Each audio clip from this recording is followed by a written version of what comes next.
آپ کچھ نہ کریں، پانچتن پاک کے جنازوں کا حال پڑھ لیں، بس بات ختم۔ آپ کو سمجھ آ جائے گی کہ حالات کیسے تھے۔ میں تو جملہ کہتا ہوں کہ جس کا جتنا بس چلا ہے نا اس نے ظلم کیا اہل بیت، جتنا جو کر سکتا تھا اس نے ظلم کیا اہل بیت تھا۔ کوئی ایک میرے مصطفیٰ کا شہزادہ بتائے جس کا طبی وصال ہوا، یا اگر کسی کو شہید بھی کیا تو یا کسی کافر نے کیا، یا کسی یہودی نے کیا، کسی عیسائی نے کیا۔ پہلے سے شروع ہو جائیں۔ مولا علی علیہ السلام حالت نماز میں شہید کرنے والا کون تھا؟ مسلمان۔ امام حسن علیہ السلام کو زہر دینے والا کون تھا؟ مسلمان۔ امام حسین علیہ السلام کو پورے خاندان سمیت کربلا کے ریگزار میں پیاسا شہید کرنے والے کون تھے؟ کلمہ پڑھنے والے۔ ان میں کئی صحابہ کی اولاد بھی تھی، کلمہ پڑھنے والی تھے نا۔ امام سجاد کو کس نے شہید کیا؟ مسلمان۔ امام باقر کو کس نے شہید کیا؟ مسلمانوں نے۔ جعفر صادق کو کس نے شہید کیا؟ موسیٰ کاظم، علی رضا، محمد تقی، علی نقی، حسن عسکری علیہم السلام، چن چن کر میرے مصطفیٰ کے شہزادوں کو شہید کیا گیا۔ کنہوں نے کیا؟ مسلمانوں نے۔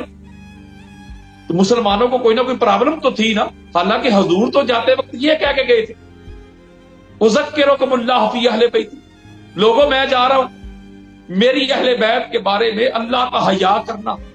کسی کو اگر میرا حیا نہیں تو اللہ کا حیا کر لینا۔ میری اہل بیت کے بارے میں تمہیں اللہ کا خوف دلاتا ہوں، میری فاطمہ کا خیال رکھنا، میرے علی کا خیال رکھنا۔ دیکھو میں حسنین کریمین کو اپنے کندھوں پہ اٹھائے پھرتا ہوں، تم کو دکھاتا ہوں کہ ان کا مقام محمد کے کندھوں کے اوپر ہے۔ تو یہ اجر رسالت دیا امت نے، اسی حسین کے جسم پہ گھوڑے دوڑا دیے۔ یہ اجر رسالت دیا کہ جس بیٹیوں کے لیے سورج چھپ جاتا تھا، ملک الموت دروازے پہ کھڑا رہتا تھا، انہی محمد کی بیٹیوں کے ہاتھ باندھ کے انہوں نے شام کے بازاروں میں گھمایا۔ یہ اجر رسالت دیا۔ اس سمندر سے، اس دریا سے کتے اور خنزیر پانی پی رہے تھے، اور محمد کی آل وہ پیاسی دنیا سے شہید کر دی گئی۔ یہ اجر رسالت دیا ہے۔ کبھی غور تو کریں، ابھی سوچیں تو صحیح، یہ جتنے ظلم ہوئے ہیں میرے مصطفیٰ کے شہزادوں کو، میرے مصطفیٰ کی شہزادیوں کو، جس طرح انہوں نے رلایا ہے، جس طرح انہوں نے گھمایا ہے۔ 6 ماہ کے علی اصغر کو ہاتھوں پہ قربان کر دیا، پیاسا۔ انہوں نے اتنا ظلم کیا، انہوں نے اتنا ظلم کیا، اللہ کی عزت کی قسم ہسٹری میں اس کی مثال نہیں ملتی۔ دنیا کی کوئی جنگ کھول کے دیکھ لیں۔ امام سجاد فرمایا کرتے تھے، امام باقر علیہ السلام فرمایا کرتے تھے، جتنا ظلم ہم پر قرآن میں ہماری مودت کے فرض ہونے کے بعد ہوا ہے، اگر فرض نہ ہوتی تو یہ لوگ کیا کرتے؟ علی علیہ السلام کے خلاف سارے اپنے بیگانے تلواریں لے کے نکل آئے تھے۔ علی علیہ السلام کا جرم کیا تھا؟ معاذ اللہ، یہ جرم تھا کہ تم کو جہالت سے نکالا علی نے، تم کو توحید کا تصور دیا علی نے، یہ جرم تھا۔ تمہاری بیٹیوں کو شیلٹر فراہم کیا ہے، عزت فراہم کی ہے۔ عورت جو پاؤں کا جوتی سمجھی جاتی تھی اس کو یہ مقام دے دیا، یہ جرم ہے۔ تمہیں سنوارا ہے، تمہیں نکھارا ہے، تمہیں انسان بنایا، یہ جرم تھا ان کا۔ تمہارے اخلاق کو سنوارا، کردار کو سنوارا، تمہاری مدد کی، تمہیں علم دیا، فہم دیا، ادراک دیا، شعور دیا، قرآن سمجھایا، نمازیں سمجھائی، دین سمجھایا، دین بچایا۔ یہ جرم تھا علی المرتضیٰ کا۔ ہر ایک خلیفہ کی مدد کی، یہ جرم تھا۔ ہر مسلمان کو شیلٹر فراہم کیا، یہ جرم تھا۔ حضور کے دین کی اصلی توجیہ کی، یہ جرم تھا۔ اصلی تطبیق کی، یہ جرم تھا۔ اللہ کے قرآن کو جمع کیا، یہ جرم تھا۔ حضور علیہ السلام کے دین کی شرح کی، یہ جرم تھا۔ مجھے کوئی جرم تو بتائے اہل بیت اطہار کا۔ اپنا حق ہوتے ہوئے بھی مولا علی علیہ السلام نے خلافت چھوڑ دی، یہ جرم تھا۔ اپنا حق ہوتے ہوئے مال چھوڑ دیا، یہ جرم تھا۔ پاک سیدہ نے چھوڑ دیا، حسنین کریمین نے چھوڑ دیا۔ کسی ایک بات پہ لڑائی نہیں کی اپنی ذات کے لیے۔ مولا علی علیہ السلام نے اپنی ذات کے لیے، علی کی جب بھی تلوار نکلی ہے یا اللہ کے دین کے لیے نکلی ہے یا مصطفیٰ کے ناموس کے لیے نکلی ہے، اپنی ذات کے لیے تو مولا علی علیہ السلام نے کسی کو قتل ہی نہیں کیا۔ جو کردار کشی کرتے تھے، جو مخالفتیں کرتے تھے، 70,000 ممبروں پہ میرے مولا کو سب و شتم کیا جاتا تھا. یہ ان لوگوں کے ڈیفینڈر بنے پھرتے ہیں، مجھے کہتے ہیں میں شیعہ ہو گیا ہوں، میں رافضی ہو گیا ہوں.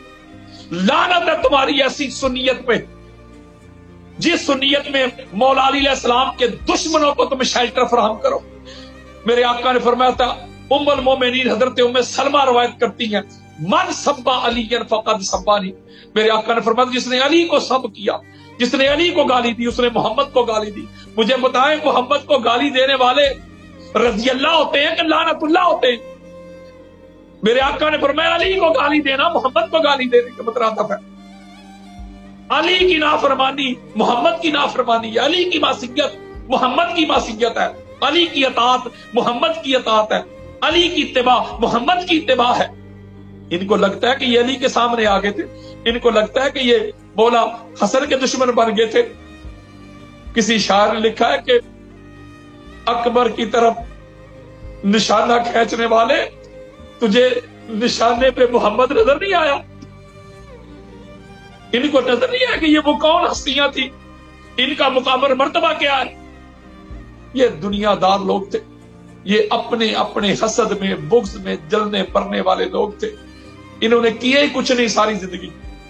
جنہوں نے ساری زندگی کچھ نہ کیا ہو وہ اسی طرح حسد اور بغض کرتے ہیں، حسد بغض جلتے رہے مرتے رہے. اور آج بھی بنو امیہ کے وہی فالوور وہی پیروکار ہیں. ان کو وجود علی المرتضیٰ سے تکلیف تھی، آج ان کے جاننے والوں کو چاہنے والوں کو ذکر علی سے بڑی تکلیف ہے. انہوں نے تو ایسے ظلم کیے جو دشمن بھی نہ کرتے. دشمنوں نے کافروں نے جب جنگیں کی تھی لڑائیاں کی تھی تو مردوں سے کی تھی. یہ ایسے نام نہاد سو کارڈ مسلمان تھے، ان کو تو میرے مصطفیٰ کی وہ بیٹیاں بھی نظر نہیں آئی جن کے نبوس کے لیے چاند چھپ جاتا، سورج بادلوں میں گھس جاتا تھا، جبریل امین باہر کھڑا رہتا تھا. ان کے ظلموں کی اتنی بڑی داستان ہے. اللہ کی عزت قسم، آپ کہتے ہیں نا وہ جزا اور سزا کا دن ہے. میں آپ کے سامنے کوئی 50 حدیثیں پڑھ سکتا ہوں. سزا انہیں ملے گی جنہوں نے اہل بیت اطہار پہ ظلم کیا، اور جزا انہیں ملے گی جنہوں نے اہل بیت اطہار سے محبت کی. وہ سزا اور جزا کا دن یہی ہے.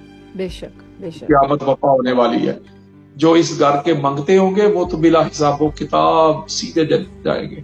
بس دعا کیا کریں. میں آپ کو بتاتا ہوں واللہ باللہ تعالیٰ، میں جو کچھ فیس کر رہا ہوں، جو کچھ میں نے فیس کیا آپ کو نہیں پتا، لیکن میں کوئی فخر والی بات نہیں کر رہا آپ سے. رشتہ دار مخالفتیں سارا کچھ مساجد میں کہتا ہوں بندہ مر بھی جائے نا اس گھر کے لیے تو پھر بھی ان کا حق ادا نہیں ہو سکتا. دعا کیا کریں کہ اللہ تعالیٰ نے اگر ہمیں زندہ رکھا ہے اور اس عقیدے کے ساتھ رکھا ہے، یہ دنیا کی سب سے بڑی نعمت ہے. اور اللہ تعالیٰ اگر موت دے تو انہیں کی محبت میں آئے.